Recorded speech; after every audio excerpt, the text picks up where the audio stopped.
A comedian walks into a bar and he's beaten to death by college students, or maybe not. Ted Healy is remembered as the founder of the Three Stooges to people who remembered him. He was a friend of Mo Howard's from childhood. He hired Larry Fine. He hated Curly, and Shemp hated Ted. He was born Ernest Lee Nash, October 1st, 1896, and he broke into show business at the age of 15 by joining the Annette Kellerman Diving Girls. Annette was mainly famous for causing a bunch of controversy with her super sexy swimsuit. No dress, no shoes, no pantaloons. Woo! She was also the first woman to appear nude in a Hollywood production. I should do a video about her soon. Healy's job with Kellerman didn't last long, but shortly after he developed his own act with such standards as jokes, imitations, and blackface. By age 26, he was the highest paid entertainer in vaudeville. A big part of his act were Stooges who accidentally interrupted part of his show with their antics. Perhaps you've heard of some of the more famous ones who parted company with him in 1934 over money and management issues. Shemp quit the Stooges after one movie because when the Stooges were offered their own movie deal,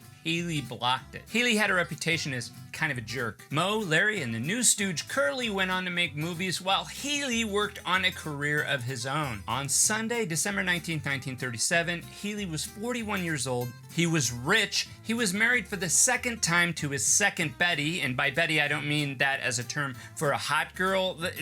Both girls were literally named Betty, and by second time I mean he actually married the second Betty 2 times. Healy was in the movie Hollywood Hotel, which had just been released to a preview audience to high praise, and best of all, he was the father to a brand new baby, 4-day-old John Jacob John Jacob Nash. What? Remember, Healy's name wasn't really Healy. That was a stage name. With all that going on for him, you'd think Healy'd had it made in the shade, right? That night, he was living it up in the Trocadero nightclub, celebrating the birth of his son. Next thing anyone knew, he was dead of kidney failure at 11:30 a.m. on Tuesday, December 21st. Or was it a brain injury or natural cause? Apparently, he'd been beaten badly by 3 college students he challenged to a fight, and afterwards crawled into a cab home where he died later. Or maybe he was driven home by his friend Joe Frisco. And maybe it was Wallace Beery or Albert Broccoli that beat Healy to death. Frankly, it depends what paper you read. According to the Los Angeles Examiner, Healy showed up at the Trocadero already intoxicated where he encountered Broccoli. Supposedly, Broccoli congratulated Healy, and Healy responded by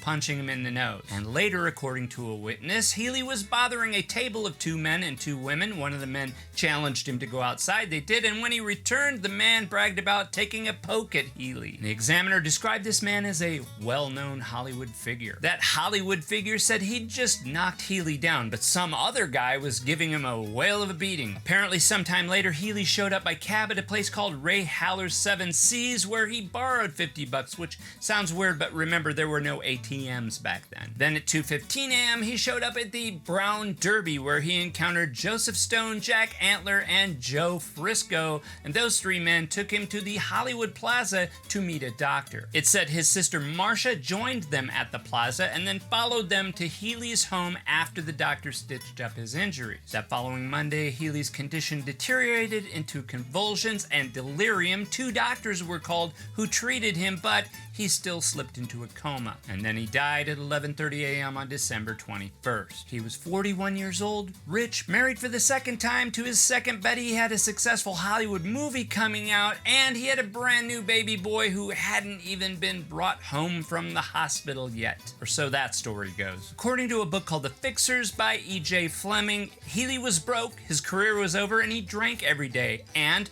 on the night in question, he'd gotten into an altercation with Wallace Beery, who was accompanied by Albert Broccoli and Pat DiCicco. And eventually they took it outside, where Broccoli held Healy in place while the other 2 men beat him within an inch of his life and left him for dead. And apparently after that, Healy went home in a cab and then made several phone calls to his friends to tell them about the beating, including Shemp Howard. Thought they weren't friends. According to this story, after Healy dies and the cops show up the home, those cops call Eddie Mannix and Howard Strickling of MGM, who come to fix the scene. The alleged fight was downplayed and had morphed into a mishmash of different stories. The cops said they weren't going to question Broccoli because the case was closed, and papers started circulating the stories of Healy's death of natural causes due to alcoholism. And apparently the nightclub staff and all the cops involved were on MGM's payroll and everybody kept it quiet. But Betty number one wasn't having that. She called the papers and told them they had the story wrong, the cops were covering it up, people were lying.